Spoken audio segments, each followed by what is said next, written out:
Welcome back to another exciting episode of Cyber Defense TV. I'm your host, Gary Malevsky, the publisher of Cyber Defense Magazine.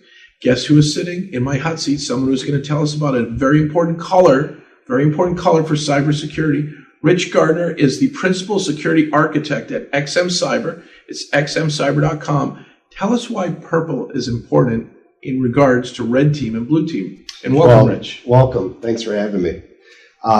Red and blue make purple. And so many times, especially in the industry, when you talk to red teamers, they only go so far of, they'll do the breach, they'll go to your critical assets, they'll move laterally, but they don't hand over the goods around fixing what they just did. They'll say, here's what I found, but how do we fix it? That's where the blue team comes into play. And a lot of teams are starting to find that their cohesion of having this purple team and getting to tabletop exercises where, hey, I'm going to do exercise 1. Can you see that? No? Let's fix it right now. So that piece of it is what we've taken and automated in our platform to continually test environments and networks. So XM Cyber is really creating a convergence or bridging the gap between the red team and the blue team with automated attack simulation? Yes, absolutely. How do you guys do that? And I mean, how do you update it? Yeah. How do we do it? It's we have sensors, endpoint sensors that actually collect metadata around the systems that they're installed on. That metadata is fed to our infrastructure, which could be either on-prem or in the cloud. It's up to you. So we're very flexible in that manner.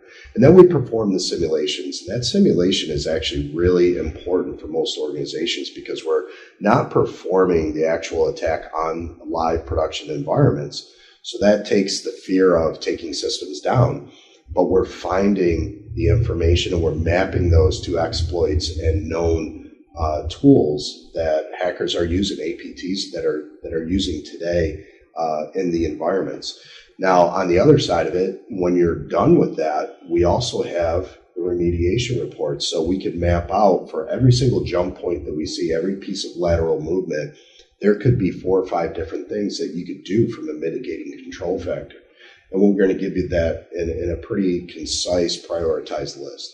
Now, Rich, we're finding that some of the largest breaches in the world, not only have they started a year or two before they're discovered, but that there was a, get in, learn about an asset, a person, figure out who I'm going to send the remote access Trojan to in the email with the deep sea phishing attack. It's getting smarter and smarter, and it's becoming multiple attack patterns for a single breach. It's not a breach happened in one moment in time, and it may even take them months to pull this off nowadays, especially with bigger organizations for more covert exfiltration and more data. Sure. Right? Because if you're stealing millions of records, you've got to do it in a very secretive way. So you don't just jump in and grab the data. You do multiple steps. So these attack patterns are changing, evolving. A whole breach is a suite of, we'll call it, the Hackers Playbook. Mm-hmm. Are you aware of that? Are you creating your own Hackers Playbook? How does this work?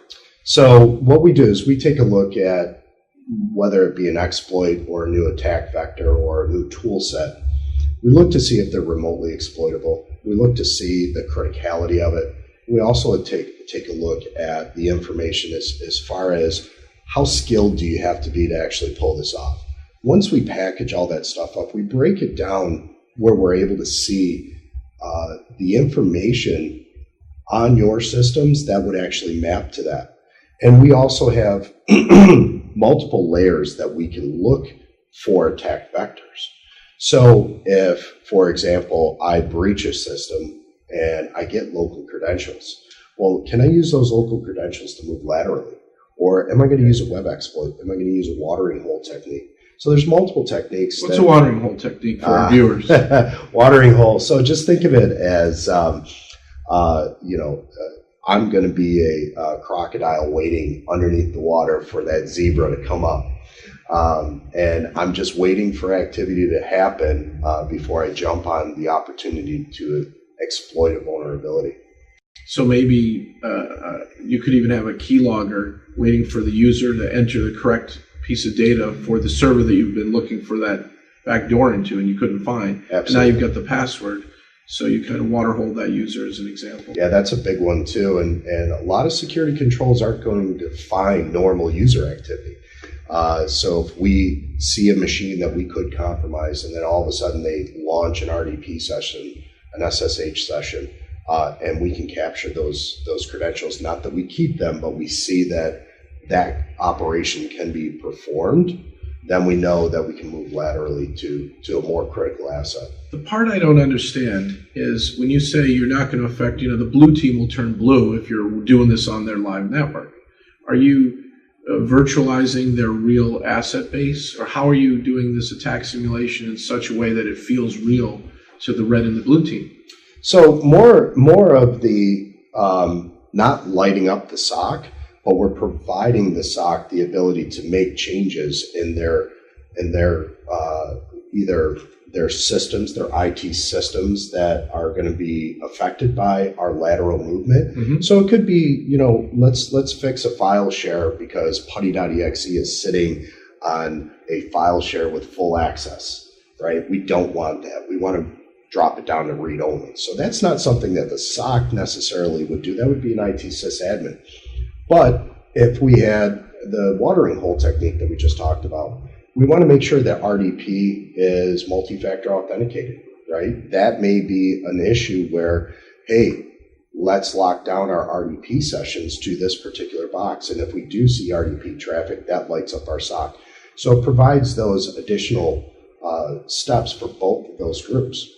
Now, I learned a few, and you're in the hot seat, so I'm going to give you a couple hot ones. Okay. I learned a few new terms because I hear so many acronyms, but smishing attacks and vishing attacks. Have you heard of those?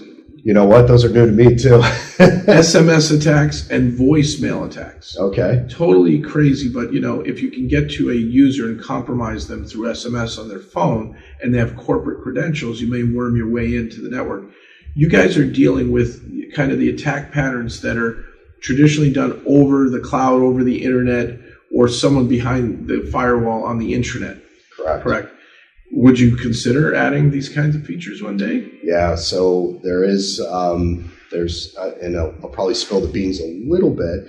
We're looking at social engineering and adding certain social engineering and phishing attacks to our platform. So most folks don't have to think about where could the breach point be. We're going to help you figure out where the breach point is going to be. Because there's always a human factor in the breach. Absolutely. And, usually people don't look at their employees as the most important asset. They might look at the database or the revenue. But if we don't get our employees aware and educated and find that the weakest link, right, then that exploit or attack pattern may go after the weakest employee and work its way through the network, as you said, in multiple approaches. Yes, absolutely. And how big of the simulator, how big is the simulator? How easy is it to deploy?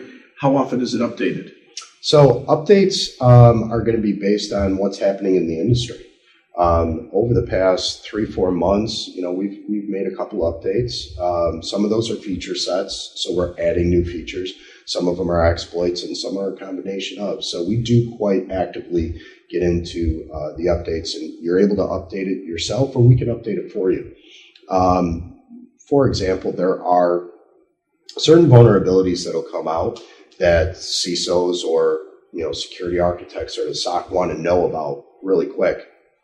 We could turn those around in about 24 to 48 hours. So those updates are pretty quick from breaking down, seeing the exploit, seeing the tool, and actually breaking it down and putting it into our platform. Who should use XM Cyber's solution? The day-to-day users, I think, are going to be the red team guys and the blue team guys. So, like you said at the top of the introduction, we're really trying to bridge that gap between the two teams and get them talking and helping them secure their crown jewels. CISOs are going to be very in tune with this breach and attack simulation platforms because they really want to understand how APTs are going to move laterally and are my crown jewels protected. Is there an executive level dashboard or report that helps the executive say aha in one page or one screen versus... Have you seen our product? I have not seen it. Okay, because you just hit on both of them. There you go. We do have an executive dashboard that gives you a live, a near live campaign report all the way across. And you can actually see a very high level breach attack simulation at the bottom. And then all of that information can be downloaded in a PDF format too. That's fantastic. So easily deployed. Yes. Bridging the gap, getting the red teams and the blue teams together, executive level information, really a hacker VCR. Yes. A hacker VCR, which I've never heard. So purple team, first time heard it here with XM Cyber. Hacker VCR, first time heard it from Rich. Folks, you've got to check out their company. You're offering demos. Sign up for a demo if you're in a red or a blue team, or you're really worried in your organization. Maybe you're the CISO. Check them out, xmcyber.com, and get one step ahead of the next threat and the next breach, because if you're simulating it first, you're probably going to find your weak points. And that's critical. It's the most important thing we can do. So thank you for a great interview. Excellent. Thank you. You made it through the hot seat. All right. And stay tuned next time for an exciting episode of Cyber Defense TV.